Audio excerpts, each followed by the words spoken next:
先问小伙伴们一个问题：假如你可以看到你的未来，但是没办法改变未来，你看到你毕业、工作、结婚、生死，每天周而复始，在无意义的重复中跳不出来，直到离开这个世界，你会怎么办呢？下面3个选项，把你的选择打在公屏上。1. 自己先了解自己。2. 放弃治疗，得过且过。3. 偏不信邪，活出精彩。你可能会觉得选择1的人太偏激了。事实上，中国每年有25万人用这种方法结束无意义的人生，未遂的人更是高达200万人。选择2不失为一个佛系方法，因为绝大部分人的一生都是如此。既然这样，倒不如该打工打工，该干饭干饭，躺平就好。选择3是少数人对无意义的人生发起的奋力反击。生命没有意义，那就赋予其意义，自己做主，一定要活出精彩和价值。今天我们要聊的这本书也确实有点深奥。阿尔贝·加缪的《西西弗神话》是加缪在自己29岁时对人生意义的思索。这本书可以说是加缪的个人随笔，但却成为20世纪西方文学中最具影响力的哲学随笔。加缪作为荒诞哲学的代表人物，他的很多代表作品都脍炙人口，《局外人》《鼠疫》等都为我们所熟知。他也在1957年成为法国最年轻的诺贝尔文学奖获得者。我看的这本是读客文化出版的《加缪之女》亲笔推荐，当然最主要的是书中有思维导图和万字导读，看起来不至于太吃力。聊这本书，我们还是要先从一个神话故事说起。西西弗是希腊神话中的人物，是个足智多谋的国王，但因触犯了众神，被要求把一块巨石推上山顶。这个看似轻松简单的惩罚却暗藏玄机。由于巨石太重了，每次未上山顶就又滚下山去，前功尽弃，于是他只能永无止境地重复着。诸神认为再也没有比进行这种无效无望的劳动更严厉的惩罚了。西西弗的生命就在这样重复无意义的劳作中慢慢消耗殆尽。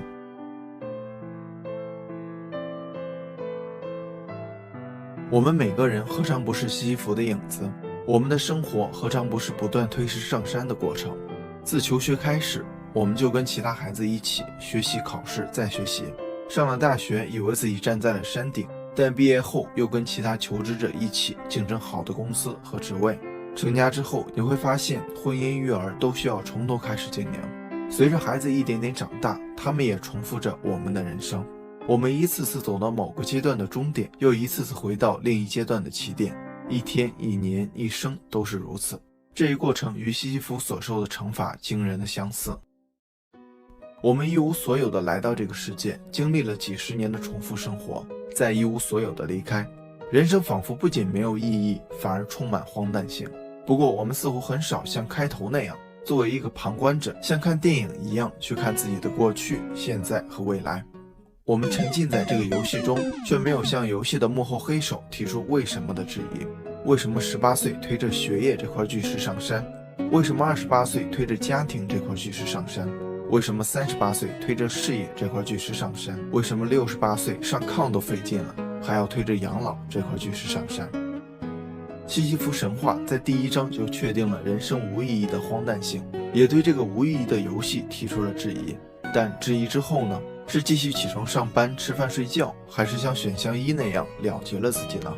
当我们身在此山中的时候，不会觉得有问题，一旦发现了问题，而且无力改变时，焦虑、绝望就会随之而来。当然，如果仅仅发现了人生的荒诞这一现象，加缪就不会获得诺贝尔文学奖了。加缪说，确认生命的荒诞性绝不可能是一个终点，而恰恰是一个开始。书中探讨了荒诞与自杀这个哲学问题。自杀在一定意义上，如同在情节剧中那样，就是承认自己跟不上或者不理解生活了。加缪提到的自杀有2层含义，一个就是我们了解的那样结束自己的生命，另一个是哲学式自杀。通俗点讲，就是把宗教信仰当作自己的精神寄托，而这2种方法无非是肉体上和精神上的逃避，这对明智的西西弗来说都不可取。那什么才是反击荒诞人生的正确姿势呢？诸神设定惩罚的目的，就是要看西西弗在无尽重复的劳作中迷茫、痛苦、绝望。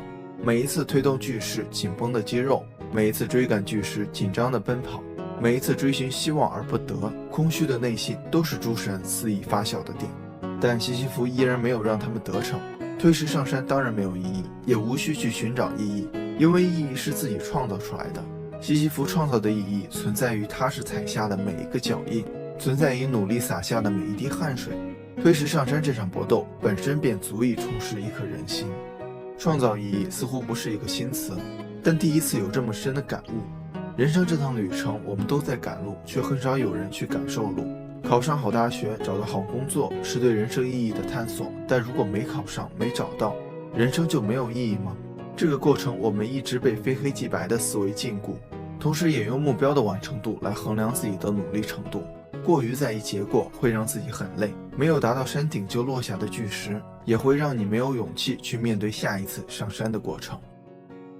如何让无意义的人生变得有意义？加缪提到了3个关键词：反抗、自由和激情。什么是反抗？你可能会说打碎巨石，但毁掉自己的使命其实是一种逃避的表现，所以也不可取。加缪提到，接受人生中的荒诞，与荒诞共存就是反抗。看似矛盾，但这是反抗众生最有效也是唯一的手段。逃不掉的宿命，用坦然的态度去接受，就是对荒诞人生最大的反抗。鼠疫的主人公李鄂日夜奔波，不辞辛劳地与疾病搏斗。他深知医学的力量有限，难以消除鼠疫，但他依然忠于职守，医治病人，控制鼠疫继续流行。这一过程如西西弗推石一样，坚忍专注，无所畏惧。为生命赋予何种意义是我们的自由。我们所理解的自由更多的是财富自由、时间自由。等我有钱了，我要炒掉老板，想去哪儿就去哪儿，想买啥就买啥。但我们在追寻财富自由的过程，也是被束缚的过程。而且我们都知道，人的欲望是无限的。你爬上山顶的那一刻，还会想要爬上下一座更高的山。所以，你真正能感受到自由的时候，并不是通过身外之物来衡量的。书中的自由是一种回归自身，摆脱所有身外之物的自由体验。人生拥有无限可能性，就看你如何去定义自己的人生自由了。专注当下，忘记明天，就会产生想要探索一切的激情。一切目的性都会有压迫感，一旦没有达成，会极大的磨灭你的激情。举个例子，为了考试而学习，结果考试因为紧张而发挥失常，然后觉得自己脑子笨，学不好，恶性循环。我们换个思路，学习没有目的，这是当下该做的事儿。我就专注于每一节课，每一道题。考试只不过是一个山顶而已，巨石还会落下，何必在意某一次的结果？我们该关注的不是未来的某时某刻，而是现在的此时此刻。现在的每一步都可以被赋予意义。激情只有源于自身，而不是目的性，才会更持久和牢固。人生有意义吗？没有，但正因如此，才更值得经历。加缪揭示出人生荒诞的同时，却不绝望和颓丧，并主张用反抗、自由、激情的方法赋予人生意义。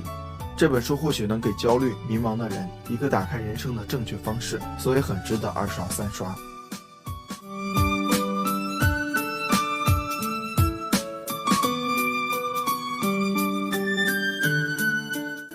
好了，本期视频就到这儿了，感谢您耐心观看。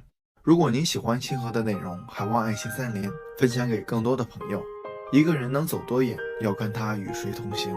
关注清河百度，10万小伙伴陪你一起成长。下期成长干货，我们不见不散。